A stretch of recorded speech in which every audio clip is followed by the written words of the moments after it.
the moment the 2026 Australian Open will be remembered for is, I think it's yet to come, Steve, if I'm being Really?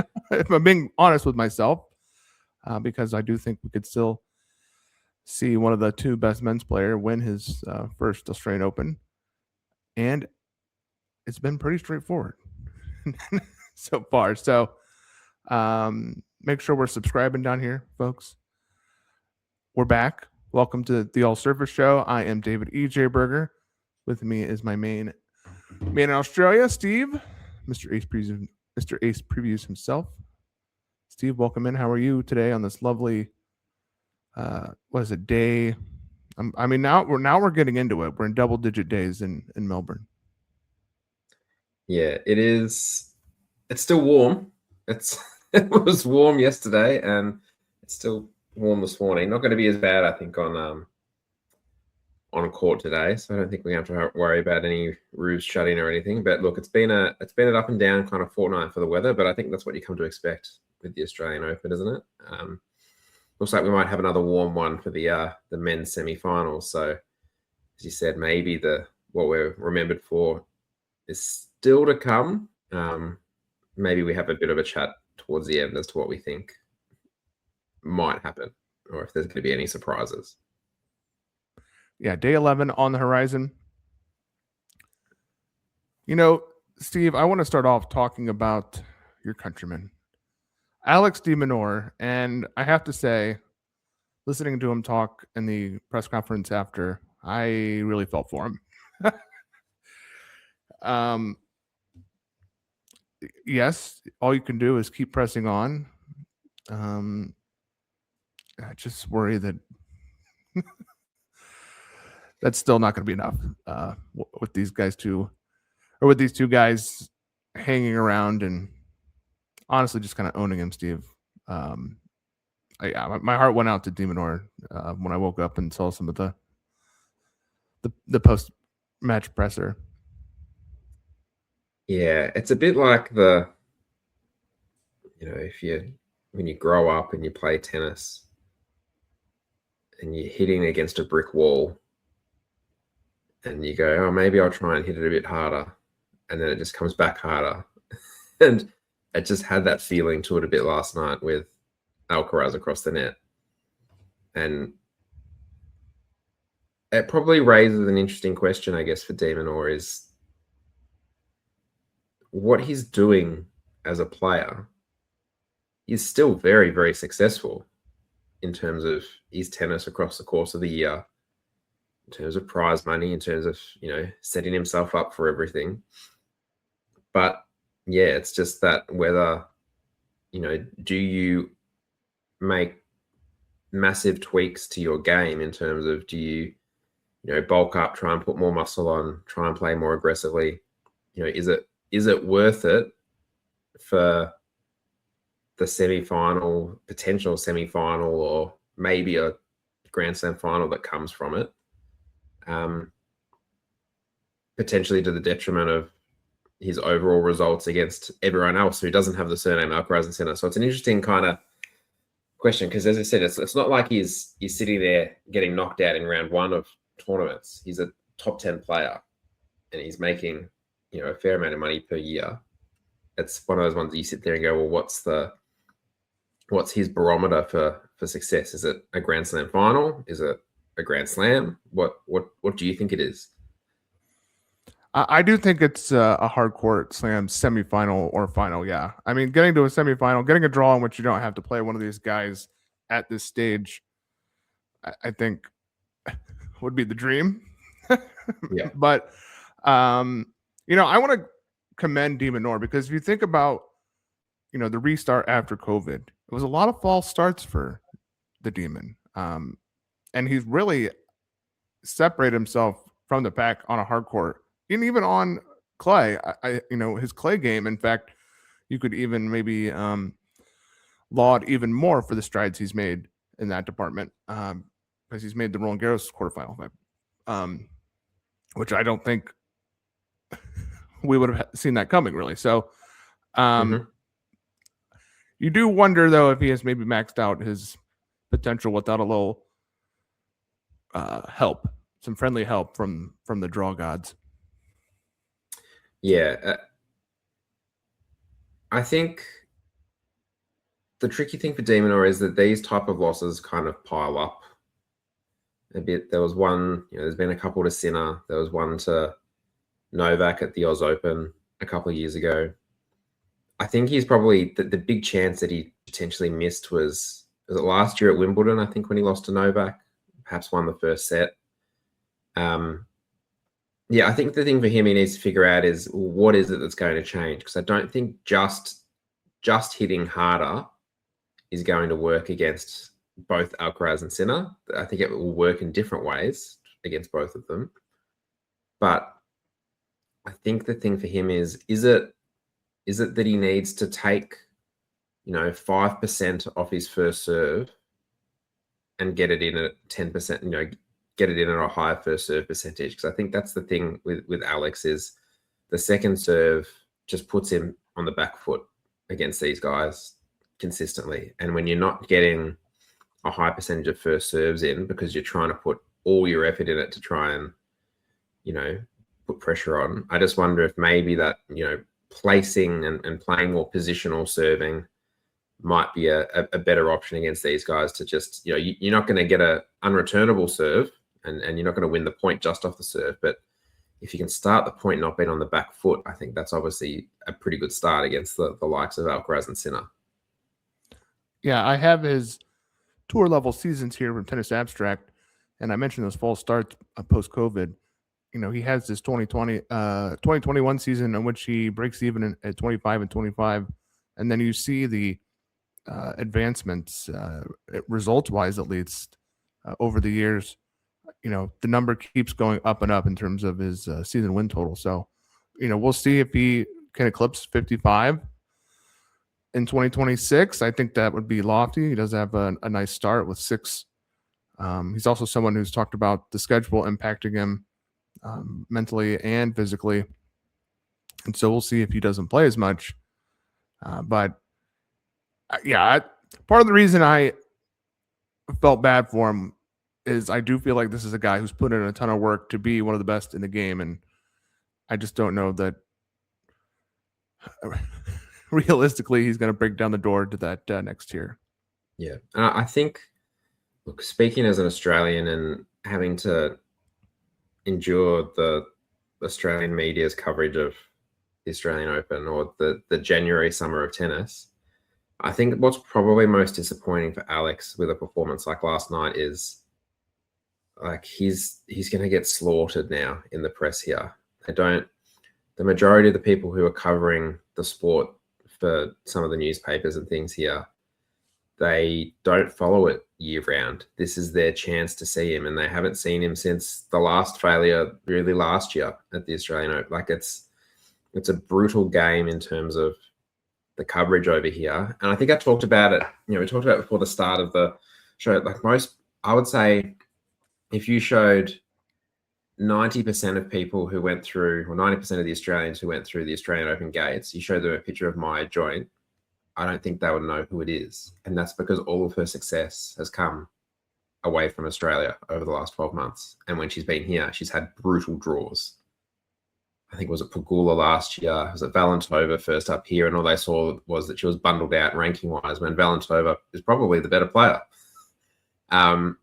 I think that's the bit that he probably struggles with a little bit as well, is that he knows the scrutiny and everything is going to come with it, because the Australian public, the only person who was really able to kind of overcome that in the last, decade or two has been Ash Barty in terms of being able to overcome the pressure. And she's talked about how much pressure and how much expectation and everything, on her shoulders wasn't a great thing. And she wasn't really enjoying the tennis that she was playing. It's just I think it's a brutal game to play as an Australian, because you're so, and it came back to Sam Stosur as well, I think, going back, there's so many players who are judged on their performances within Australian borders because there's just no insight or awareness out of, what's going on in the other 10, 11 months of the year, unless something really dramatic happens. And, that's the threshold. Otherwise, it's not really making the news if, de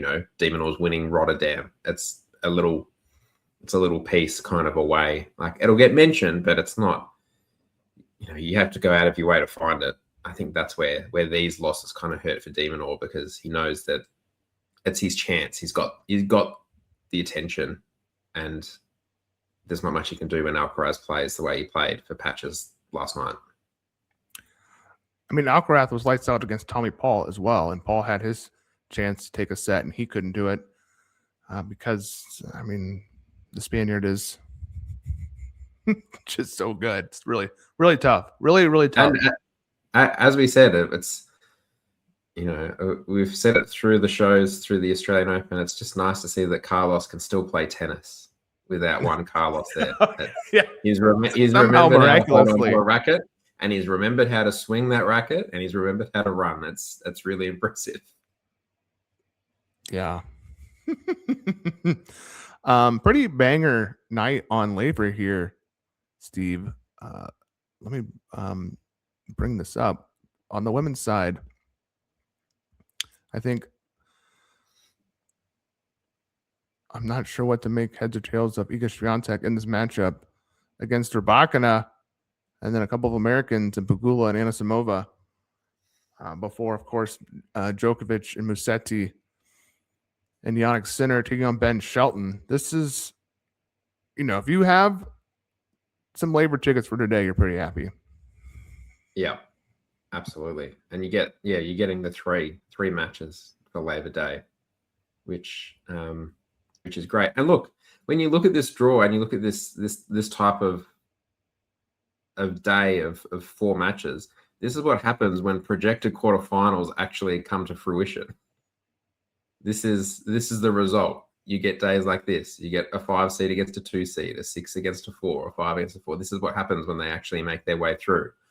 You get, yes, you can say that there are maybe elements of the first week and a bit that are, some people potentially perceive to be boring. But then you also get, when they win, then they face each other in instances like this. And we are going to have 4 really good matches, I think, today. Rybakina, I think, is, there's probably a little bit of spite, I think, in this matchup between the two. I think it's probably clear they don't particularly love each other.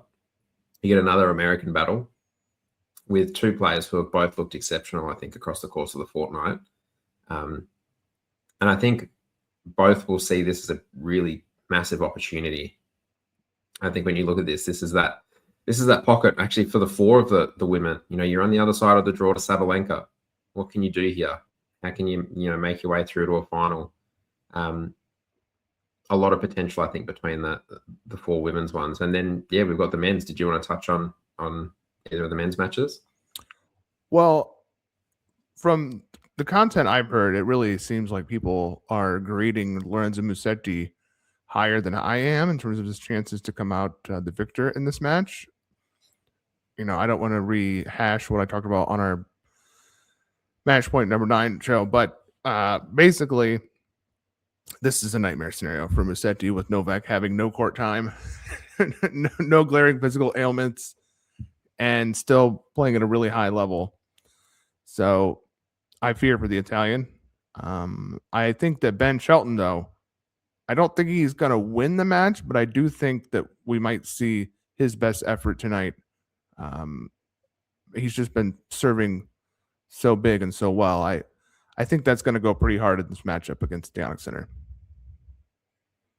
Yeah, I think if there was ever a moment, I think when you work your way through all the matches that Sinner and Shelton have faced, I think this is Shelton's best chance potentially to put some pressure on. And look, it's going to be a match of whether, as you said, how Shelton can find his spots on his serve, and then you're just going to have to kind of enjoy the Ben Shelton experience that comes across the 3, 4, or 5 sets. I think there's obviously flashes of brilliance, and it's how they're going to match up. I guess the thing maybe, that doesn't work in the favor of Sinner is this is probably the first time for the tournament that he is probably not leading maybe the power battle between the two, so it's going to force him to be a little bit more defensive, a little bit more on the move. We saw these two play at the Australian Open last year, and it was 7-6, 6-2, 6-2, I think, in the end to Sinner. But early to midway through the third set, Sinner was dealing with cramping, but was already in a winning kind of situation. Just one of those ones. You just feel like if Shelton can kind of play with, I think he at times he's played with a little bit more patience, I think, to start the year with some of his tennis he's playing. But if he can, find a way to extend this out, if it's winning a tiebreak, if it's pushing it, it's not going to be, it's not a cold day today in Melbourne. It's just cooler than it has been the last couple. I just wonder if maybe this could be the Shelton kind of breakthrough moment potentially. And yeah, Musetti, this is one of those ones, I think, if you're a Musetti fan, or, there's probably some people who are, cheering Musetti here because whether they admit it or not, maybe they don't like Novak, or they like thinking that there's a change of the guard coming, that they've been thinking has been coming for 10 years. It's, I think it's a really interesting matchup. I think, Musetti has to do a lot. He's going to have to do a lot over 5 sets to be able to make his way past Novak. I think Musetti will win the first set, and then I think it'll be Novak in 4 or 5. I think he'll make his way back. Yes, he hasn't played a lot of tennis, but not necessarily a bad thing at his age. I think, as we probably said with Alcaraz without Ferrero there, I think Novak hasn't played a lot of tennis lately, but I still think he knows how to play tennis.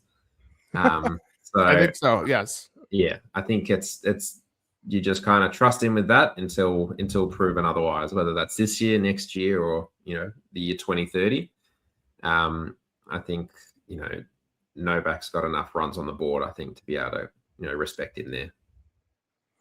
If you're the underdog in either match tonight, I think you're trying to make the match as physical as possible, and you're hoping and praying, if you're Lorenzo Musetti, that Novak and his old for tennis, not life,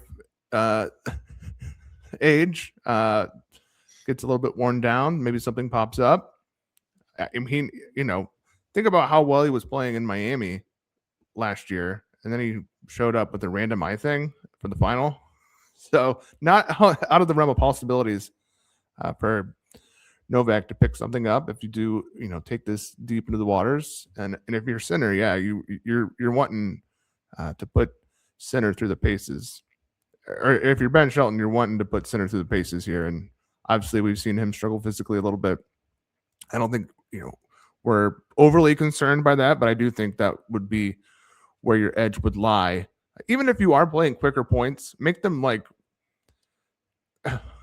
make them tough. You know what I mean? Like, use that power edge to push him around a bit, because I do feel like, a lot of the points are going to be quick compared to the other men's match on Laver, but I still think you can exert your will and your power if you're Ben Shelton, the American. Speaking of Americans, do we need to talk about what happened to Coco Gauff last night? Yeah, I mean, we talked about it, and I don't know, with the draw show or just leading up to the draw, about the level that Svitolina was bringing into the tournament, and I'm not shocked that she won that match. Yeah, I think Svitolina has absolutely flown under the radar for someone who hasn't lost all year and has come in off a title in Auckland, and what she's been able to do over the first couple of weeks. I think it was just an ability to just absolutely pick up where she left off against Andreeva. Like, it's that kind of performance at that kind of moment in a Grand Slam is probably what you'd say in years gone by has maybe held Svitolina back. But that was a phenomenal performance, and she is just a really tough player to play because she's adding aggression to her game. But she's always come from that kind of style and play where you're never going to be able to walk on court and go, oh, I might, Svitolina might just hand me the win today. Like, she's going to make you earn it and make you earn every point. And I think the astonishing thing, just looking at the stats that are up on the screen, Coco got 74% of her first serves in. Yeah. I brought that up to see what that number was going to be, and that's pretty high considering the lopsidedness of the final scoreline. Yeah. And you look at it, so 74% of first serves in, she wins 41%, and then she wins 18% behind her second serve. And, you can say that Svitolina has been overpowered by players in the past at times, but, her fastest serve was only 5 kilometers an hour less than Coco's. So it's not like she was, and her first serve average is 15 kilometers an hour more. So, 10 miles an hour more. So I think just a phenomenal performance from Svitolina. Back into the top 10 now. So I'm sure there's someone out there who's got something on the scheme of, if we have Svitolina and Bencic both in there, we've got two mothers back in the top 10. But I think the way that Svitolina has played this week, it's almost the best she's looked, I think, at a Grand Slam across the course of her career. And she's beaten players like Coco before, but that just felt completely and utterly dominant. It was less than an hour.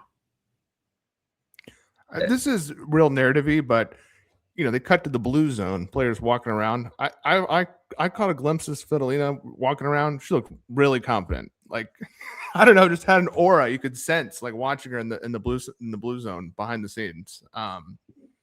So, like, pretty carefree as well. Yeah. Speaking of behind the scenes, there's footage after the match of Coco walking around after the loss and smashing a racket underneath on the ramp. So that's obviously brought Coco to say that there shouldn't be cameras underneath when you're talking about that blue zone and everything that kind of comes underneath. Coco this tournament has also talked about how players should have a larger slice of the revenue pool and everything that comes with a tournament like the Australian Open, but at the same time wants no cameras underneath and that kind of source of footage and aspect to be taken away from the fan viewing experience. What are your thoughts on that? Because Coco's not the first to have done this. We've seen players in tears after matches. We've seen Sabalenka destroy rackets after the US Open final. Like, this isn't a first time thing just because it's happened, here with Coco, and Coco's now said something about it. Where do you stand on all of that? Well, I was going to bring up my wife talking about the cameras, and she said it's always so weird to her that the players just walk off by themselves. No teammates or like no team, no coach, just wandering back to the locker room like they didn't just play like some massive sporting event. I think it's fun for tennis fans, but I feel like it's also for like the real tennis nerds as well. I think your general casual that is tuning in the Australian Open probably won't watch until Roland Garros. I think they can probably take it or leave it. So the cost benefit, if you are upsetting your players, I don't know. I mean, they have so much social media now too, so it's not like you're not seeing glimpses of these players and their lives. So I don't know. I could see it both ways. I think it's fun for fans to see and get an inside scoop and access, especially with Breakpoint and no like behind the scenes show like other sports have. You are kind of relying on a player's social media, but yeah, I don't know. It provides fun moments, I guess, overall. And I think the takeaway is probably looking across social media yesterday, the two probably most shared videos were Coco smashing a racket and Iga Swiatek walking around underneath or trying to run through underneath without her accreditation and getting pulled up and having to wait for a coach to bring accreditation and everyone being up in arms about, but it's eager. Like, why does she need accreditation? Like, well, this is how security works at a international sporting event. Like, it's happened to Federer in the past. It's happened to Nadal in the past. Like, this is how security works. I don't know if that's different elsewhere, but you kind of need your pass to kind of get through it, regardless of whether you're, number 2 in the world or, number 200 in the world.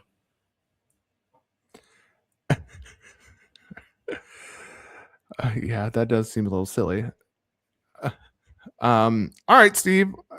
We have, I want to actually round to the finish talking about Aryna Sabalenka. I mean, what a machine. Really impressive player. And she just keeps backing up, the level that she's, because I feel like you talk about demon post-COVID. Do you remember all the double fault issues she used to have? And those are like, they still creep up now and then, but pretty much gone. She's a totally different player than a few years ago. And she's maintaining that time after, tournament after tournament, slam after slam. And I would be shocked if she doesn't win the Australian Open. Look, she's in absolute control, I think, of it for the most part. I mean, I have the Sabalenka versus, I want to say it was Kai Kanepi match from the Oz Open seared into my brain, where she lost third set tiebreak, and that was when the double faults and everything was at its absolute worst. It is one of those things, though, of, I think the positive to come out of what was a pretty brutal kind of period for Sabalenka was it was bad enough for her to then warrant and end up changing. Like, she didn't just stick with it and persist and go, oh, well, my forehand's working really well and backhand's working really well, that she actually retooled her serve and got herself, completely set. So that was, I think, 2022. So that 33-22 year, the double fault percentage, I think you got up on the screen there for tennis abstract, at 10%. Over 10%. So every 1 in 10, which is great when you think about, that's at least one, or give or take around one a service game, then probably amped up into big moments as well. I've got the stats up from that loss. So she lost to Kai Kanepi in the 4th round at the Australian Open in 2022. 7-5, 2-6, 6-7. She won 71% of her first serve points. She won 74% of her second serve points, yet served 15 double faults. And it just hit her just at the wrong moments. But as I said, it was enough for her to go, you know what, I need to do something about this. I need to make a change. And now look at it now. It is, for the most part, she is pretty self-assured now on serve. And I think, when she's been challenged this, I don't think she's played her best tennis this fortnight, but when she's been challenged, it's been challenged from a place of already leading. She hasn't been, 5-2 down in a set. She's been, yes, she was down 3-6 in a tiebreak, but she hasn't been, fully on the ropes after a really bad 20-minute patch. It's been kind of she led 5-love, but now it's 5-3, or she's serving for a set and she's facing break points. She's coming out of those situations fine. But I think, that's been where it's probably been a little bit different over the course of the last little while with her. She's a really interesting matchup, I think, for Svitolina. I think that's going to be a really good semi-final. Yeah. I heard someone on another show talk about a tweet that was like, so far this tournament could have been an email, which is funny because it has been pretty, straightforward and chalky and not a lot of crazy matches or finishes. But on the flip side of that, Steve, you do have the players that are remaining are the players that have separated themselves in terms of getting better, like working towards finding a level to advance to this place and doing it routinely, slam after slam after slam. You don't have some random person in here. These are like the top professionals, at the biggest stage. Yeah, absolutely. And look, we've gone through this whole show. It probably talks about the star power that we have left, that we've got to this point. We've been talking for 30 minutes and haven't even mentioned Alexander Zverev, who has had a pretty solid tournament for the most part. And again, looked his response yesterday against Luna Tien in terms of being down set point, I think, on serve at 5-6 to then rattling off 9 points in a row and having 6 match points. Like he's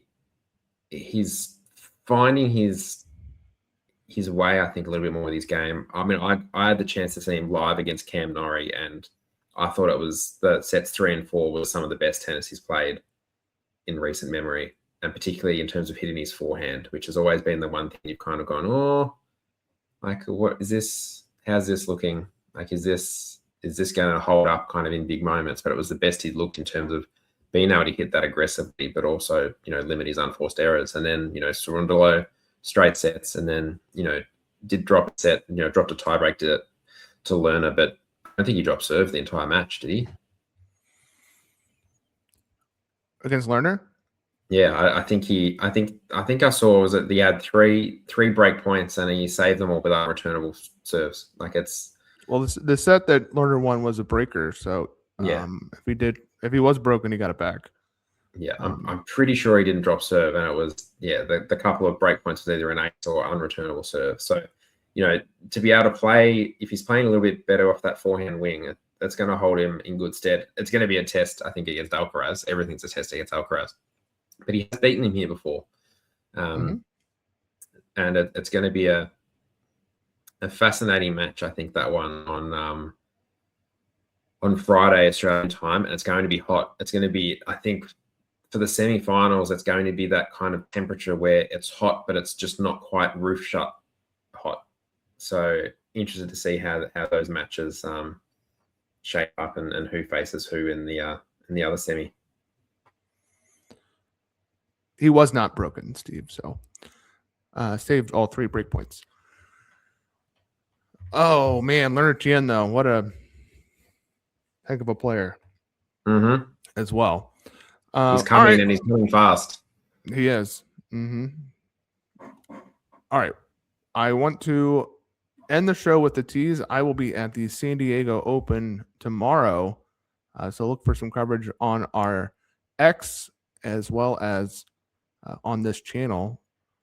I'm going to be internet daving it up there. So it should be fun. And yeah, please do get behind all the content from the San Diego Open, and thank you to everyone who's listened or watched anything over the course of our channels. It's nice to see some positive comments and some subscribes, and we're building over the course of 2026, and hopefully we can get some guests on and chat all things tennis with them. But off to the Better Buzz Coffee Roasters San Diego Open. Internet Dave. That's correct. Yes. Oh man, Corda is going to be there. Should be interesting. I'm going to need you to do a video with a Better Buzz coffee. Oh, I'm trying that for sure. That's where I got my.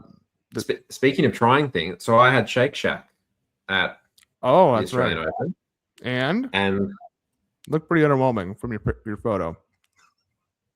Yeah. I don't know. I just feel like I expected it to be bigger than like sitting just in the palm of my hand. Oh, look, I'd say like it was okay, but I wouldn't be lining up for it again. Right. Like, yeah. I feel like that. I mean, obviously, I'm an in and out like truther, so I'll defend in and out like till I die. But I understand why people are underwhelmed when they try that. So I don't know. I think that like you kind of have to be within the culture. I don't know what the Shake Shack culture is. I tried it in Vegas, my wife and I, like a million years ago. It's the first time we had access to it, and there's one right down the road here in Pasadena. which we never go to. So that's Yeah. that's where it power ranks for me. Yeah, I mean, we went just before it closed, so it was like next to no line. I think we waited like a couple of minutes, but there were 60-minute lines throughout the day for it. Wow. And it just doesn't feel. People love waiting online though, Steve. That's what you don't understand. Yeah. Yeah. Anyway, we need you to do it. I did try and do a review of I got filmed reviewing the Shake Shack burger, but I was so underwhelmed. I was like, I just can't be bothered putting this out. it was 10:30 at night. I just had a mouthful of a disappointing burger. I was like, I just don't think the world needs to see this. Listen, the world needs content of all shapes and sizes, Steve. So maybe you're maybe you're right, maybe you're wrong. Based on the number of people walking around holding up cameras and talking to themselves at the Australian Open when I went the last couple of times over the fortnight, there's enough people doing it anyway. I think we'll be right without my burger review. All right. On that note, thank you everyone for watching. Do subscribe, and until next time, see you in the court.